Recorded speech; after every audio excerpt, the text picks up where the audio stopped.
Добрый день, уважаемые трейдеры. Итак, в этом видео мы познакомимся с торговой стратегией Форекс, которая называется ускорение по тренду. Мы уже на нашем сайте рассматривали стратегию, которая основывалась на свече ускорения, но в отличие от той стратегии, в данной стратегии никакие индикаторы нам не понадобятся. Вся эта стратегия сводится к поиску на дневном интервале данной модели, то есть свечи ускорения, и уже на часовом интервале мы будем искать точку входа в рынок. Более подробно ознакомиться с данной стратегией вы, как всегда, можете на сайте strategiefo.ru. И давайте мы начнем уже рассматривать примеры для входа в рынок, какие нам нужны условия. Прежде всего, давайте мы вспомним, что такое свеча ускорения. Эта свеча у нас, если мы говорим об бычьей модели, формируется на восходящем движении. Перед ней обязательно должна быть белая свеча. Нижний ее хвост должен быть больше или хотя бы равен размеру тела, а верхний хвост не должен превышать как раз размера тела. Вот, обратите внимание, свеча ускорения. Вот еще одна такая свеча, еще одна такая свеча. Вот еще свеча, но после нее у нас был гэп, поэтому мы ее не отметили. То есть после нее мы уже не торговали.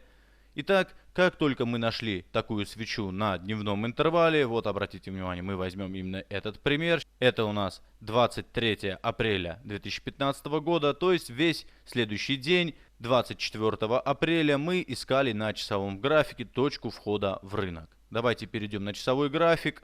Вот, обратите внимание, у нас 23 апреля. Этот день у нас как раз и закрылся свечой ускорения. Как только мы переходим на часовой интервал, прежде чем что-либо делать, сразу устанавливаем выше максимума предыдущего дня, то есть дня, на котором сформировалась свеча ускорения, на 5 пунктов ордер buy stop, что, как видите, мы и сделали. Стоп-лосс по отложенным ордерам у нас равняется 50 пунктам. Есть еще один вариант входа, то есть если бы мы здесь до срабатывания нашего отложенного ордера увидели бы на часовом графике свечу ускорения, то мы бы входили в рынок именно по этой свече. В следующем примере как раз на продажу мы рассмотрим такой пример.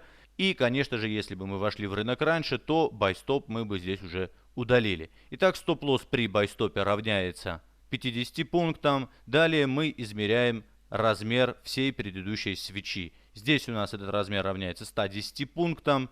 После прохождения половины этого расстояния, то есть 55 пунктов, переводим нашу сделку в безубыток. А Take Profit устанавливаем на расстоянии 110 пунктов плюс 40 пунктов. То есть мы к размеру предыдущей свечи будем добавлять всегда 40 пунктов. В этом случае у нас получилось 150 пунктов. Как видите, цена прошло какое-то расстояние еще в этот же день. После этого произошел небольшой откат. И далее уже цена достигла нашего целевого ориентира. То есть мы здесь заработали 150 пунктов. Это что касается покупок.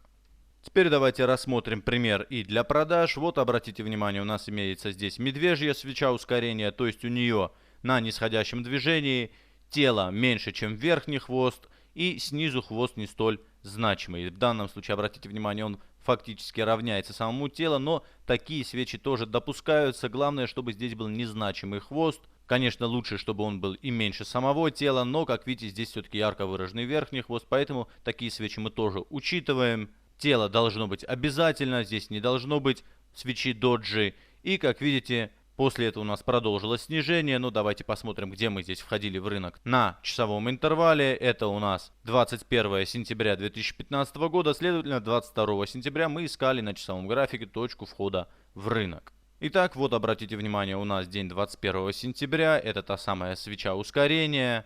Измерили эту свечу, она равняется 90 пунктам. Сразу устанавливаем ордер Sell Stop ниже на 5 пунктов минимального значения.